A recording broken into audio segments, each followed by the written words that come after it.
Here we are, folks. This is Brother Peter with tidbits from the Word. Let's take a look at marriage according to God.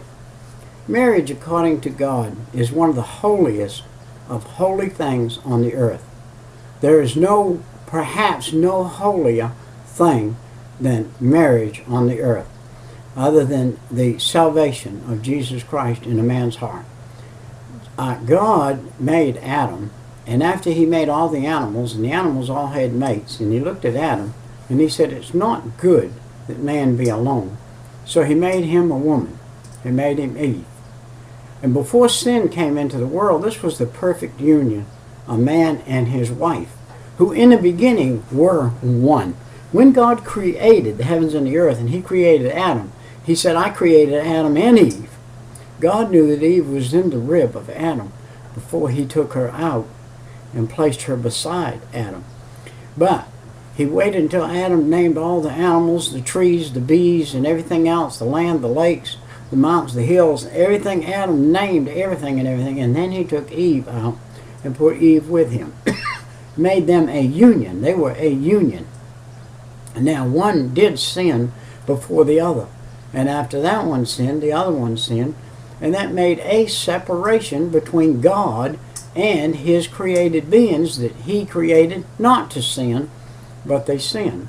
And he allowed that to happen. And now we have the degradation of sin on this earth. One day, after the 1,000-year reign, God is going to make a new heaven and a new earth, and all will be perfect eternally for us. For us. I don't know what God has in plan. I don't know if he has a plan for us to rule over another earth of another group of people just like we are, or what. But I do know this. We're going to go to a new heaven and a new earth and a perfect one. In 1 Corinthians chapter 7, we find a chapter here written to married people. And he said, "Now concerning the things whereof you wrote unto me, it is good for a man not to touch a woman. Nevertheless, to avoid fornication, let every man have his own wife, and let every woman have her own husband." Now, these folks had written to Paul and asked Paul some questions. One of the questions they had asked him was about marriage. What about this? How about filling us in on some of these advices on marriage and what to do and how to do it? And what happens if my spouse dies? What happens if my husband is I'm saved and he's not? What happens if she's saved and I'm not, or he's saved and I'm not? And what about this situation? We have become unequally yoked as far as spirituality goes, and Paul answers those questions. And he answers the questions if your husband or your wife dies. He answers the question on what should you do. Can you get married again and be free and feel good? From the fact is, you could have been married. Matter of fact, I talked with a man and woman today. He was married 48 years. She was married 48 years to a man, and for 48 years she had one name. And he left here and passed on, and she married again. And they've been married 12 years now, and happily married. And his wife died, and he committed to never get married again, and she committed to not get married again. They met each other. God made a union there. They're both Christians. They both follow the Lord. They both are happy in life, and they live together as a man and wife. And they're 80 years old, and perhaps there's nothing more as far as sexual is concerned other than real companionship and love for each other, and so they don't have to go through life with lacking a companion. A very important thing, very, very important thing. I look out of my window right here. I'm up in my study. I look out. I've got doves out here, and every now and then I'll see one dove alone, just one dove. Somebody has shot the other dove, or a cat's got it or something, and here's this one dove. He's got to go through life now without his mate, because they mate for life. And I look at him and I feel, well, that's bad. I hate it for him. Maybe it'd be good if the cat got that one, or something happened to him and he went on. God feeds the birds. God knows the birds. He knows every one that falls. He knows every sparrow that falls. He knows every dove that falls. And I don't know what God's concern is about that, and I don't know where they are, and I don't know if he's going to use them same birds again or not. I don't know about that, but I do know this. Those birds are monogamous. They're like a man and a woman. They're supposed to marry one woman for life, and she's supposed to marry one man for life, and that's it. There is no such a word in God's terminology of divorce. The only reason divorce was given, and God himself said this, Moses, because of the hardness of your hearts, allowed you to have a decree of divorcement. If a man falls off and is enticed by some heathen woman and makes that mistake, that should not annul his wedding vows. It should not annul. It is a sin and a mistake, and it will cripple a part of his marriage for the rest of his life. There's no doubt about it. It will cripple his marriage for the rest of his life, but he can still have a marriage. And he can put that behind him. If anything he should learn from that is to treat his wife 10 times better than they ever did before. To bend over backwards to do for her. To heal that wound. To heal that wound. Let every man have his own wife. Verse 2. Now concerning the things whereof you wrote me, it is good for a man not to burn. Nevertheless, to avoid fornication, let every man have his own wife, and let every woman have her own husband. We have a natural, built-in sexual desire in this body, and this desire is almost as prevalent and as bad as when a female dog walks by in heat and that male dog jumps on that female. You're going to have to fight him to keep her away, keep him away from her. And we're nearly that bad. That's how bad we are as human beings if we don't watch it. Unchecked sexual desire is a desperately wicked thing. So therefore we must check our sexual desire, and we must be careful. Now, to keep from having your mate fall into a sexual position other than at home with you, you must keep him satisfied. Now this is how you do it. Verse 3. Let the husband render unto his wife due benevolence, and likewise also the wife unto her husband. You guys have got to agree when or where or whatever that you're going to allow or you're not going to allow this. And you've got to stand on that, and you've got to not allow your man to leave in the morning the house unsatisfied, because when the occasion arises and he is tempted beyond his ability to control himself, something's going to happen. So you are the same, husband. Your wife is the same. You must take care at home of this need that God put in a person. He put it there for a reason. It is a godly thing, a good thing when used properly. When used improperly, it brings a reproach on the human body. It brings a reproach on the mind, the soul, on the marriage, on everything around you, the degradation it brings on the other person too. And so therefore, you must take care of things at home. And he says here, wife hath not the power of her own body, but the husband. And likewise also the husband hath not the power of his own body, but the wife. Do you know something? Sexual foreplay is enjoyable. And if you're married, it's legal. If you're married, it's legal. If you're not married, it's degradation, and it's not legal. You're permitting yourself to do something illegal, and you'll pay for it in your mind, your heart, and your soul. So therefore, at home, do these things at home. Enjoy each other. That's why you're married. Enjoy each other. Defraud. Look at verse 5. Defraud not one another, except it be with consent for a time, that ye may give yourselves to fasting and prayer, and come together again, that Satan tempt you not for your incontinency. What he's saying here is if you defraud each other, you're asking for trouble. If you're a little lady and you just got married not long ago and you don't like something your husband does, and you say, I'll tell you what, you just sleep on the couch this week, old boy. And that's it. You ain't getting in this bed with me, you're sleeping on the couch. You're going to learn not to do whatever it is you did, and you're going to sleep on the couch. Well, I got news for you, girl. You ain't got good sense. Because that man doesn't have control of himself, you have control of him. And if you're going to send him off with his need not met, he's going to get his need met somewhere else, and you're going to be left out in the cold, and you're going to destroy a family because of your ugliness. And man, the same way. Man, if you defraud your wife, you're going to do the same thing.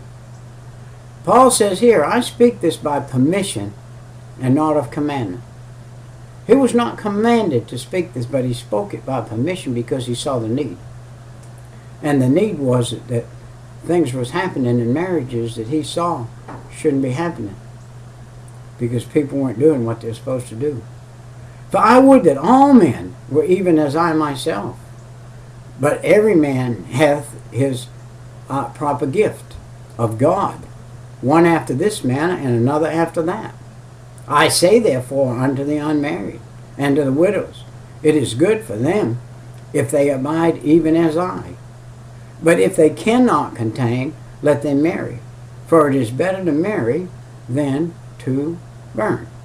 Now, I have a friend, I have a couple friends that are men, never married, don't want to marry, don't want a woman, I have some lady friends that don't want to marry either. They don't want another woman either. They're not homosexual, they're not lesbian. But they're not interested in having a mate. They have a satisfactory life of their own. And that's permissible. And that's fine. And that's a gift from God for them to be celibate. And then there is other men who must marry. And women who must marry because their appetite is different.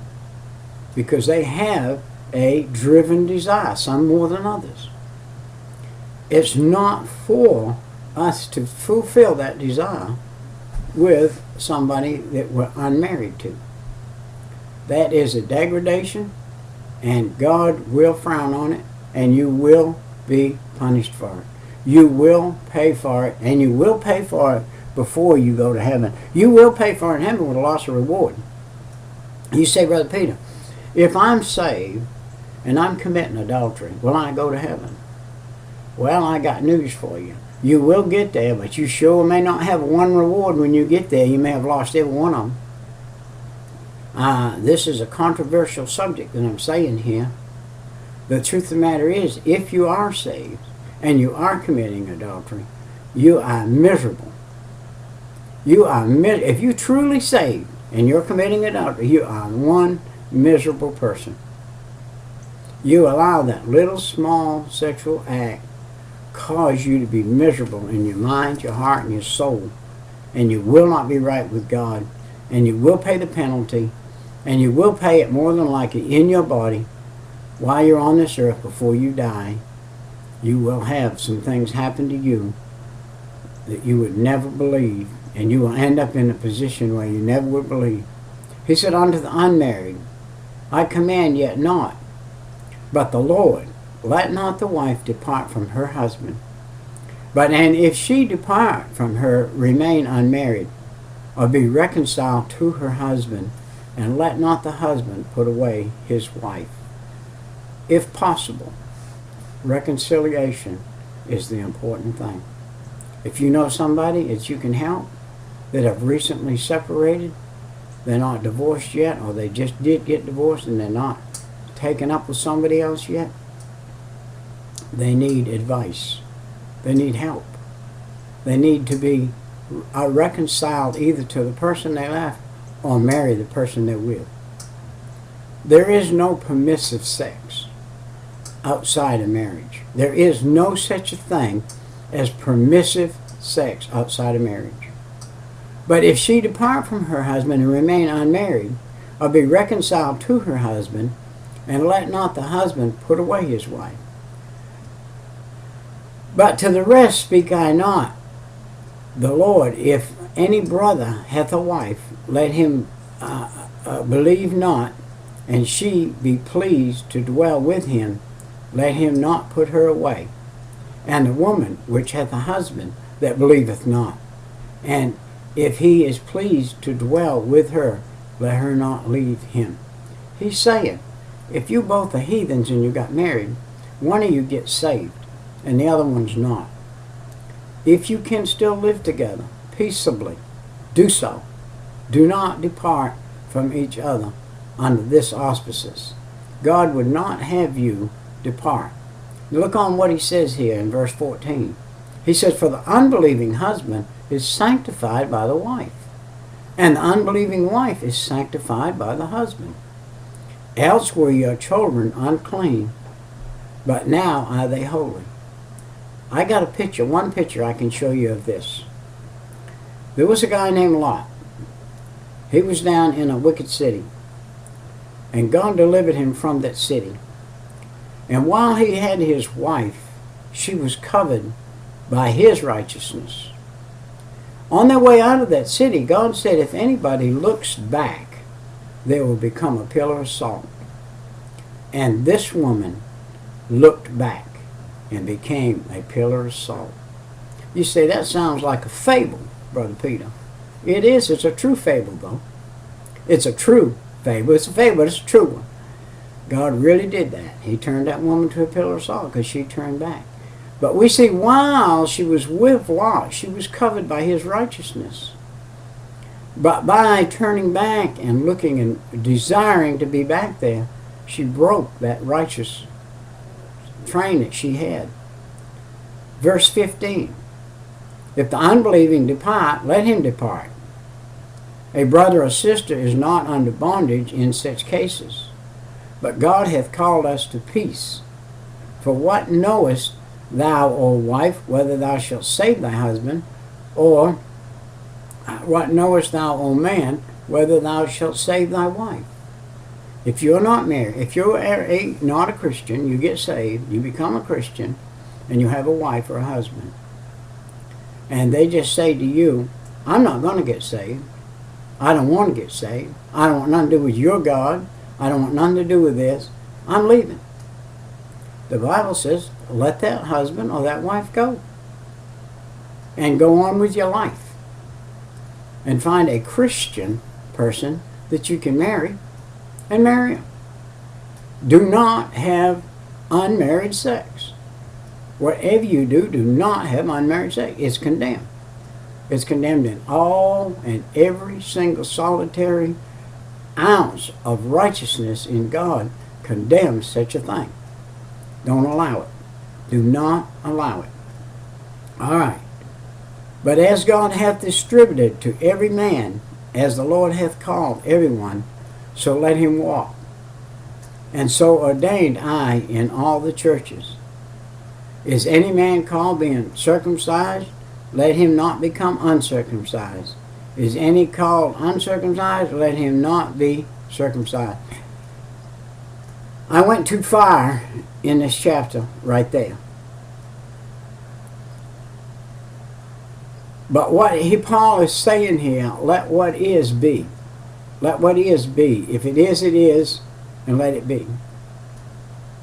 And we're going to make this a 20-minute excerpt, and we're going to cut off right here. There's too much that could be said. This could be an hour-long message and not cover everything we need to cover. But search out yourself what he's saying here in chapter 7. And then you can satisfy yourself in your life, and if whatever condition you're in, whatever place you're in. If you're in the middle of a war, end the war and make reconciliation and make the marriage work. If you've lost your spouse and God gives you another Christian, either lady or man, whichever you are, do not entertain sex before you tie the knot and y'all get married. And then that comes afterwards. Love first, sex second. Bye-bye.